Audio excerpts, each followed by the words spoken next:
મમ્મીથી બીતા mummy I કરો હવે ફાટી કેમ બોલો મારી ક્યાં ફાટે હું તો કામ કરું ના ના બોલો ને મમ્મી આઈ પણ ના આ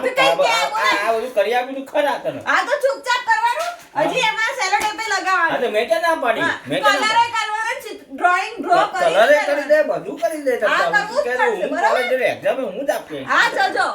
હા હું ક્યાં ના પાડું હા ફાટી હવે આપણે તો ફેંકી કરતા હતા હું ક્યાં કઈ બોલ્યો જ છું હું કઈ કોઈ બોલ્યો જ નહીં હું તો ખાલી એમ કહું બેટા શાંતિથી ફોન જો હું આપણું કામ કરી દઉં હું તો એમ કીધું તને જાઓ ને હવે ખોટું બોલ્યા વગર ને ના ના હું કરી દઉં બધું જ કામ કરી દઉં તમે ટેન્શન આપવાનું નહીં બચારે આમ જો જોયું થાકે આ વિડિયો પર બધું દેખાય જ છે બરાબર પણ એ આરામ કરીને આરામ કરવા દે પણ તને કઈ પ્રોબ્લેમ છે આ તો ચૂપચાપ બોલ્યા હા? મોઢાથી એક બી શબ્દ ના કારણે કામ કરો બરાબર મોઢામાં ટેપ મારીને તમને કામ કરી દે આ કામ કરો હા. બરાબર કલર ના ના તું આરામ કર તું આરામ કર તકિયો બકિયો મૂકી દો અહીંયા બધું ગાડલું બાડલું પાડી દો ના ના ના એની જરૂર નહીં હું શાંતિથી બેઠા બેઠા રીલ જોઉં હા હા કરો હા શાંતિથી કરો લો હું બધું કરી દઉં હા હા બસ વાહ ભાઈ વાહ કેવા દિવસો છે કેવો ટાઈમ છે તનો ટાઈમ તો જુઓ તમે કટ કરો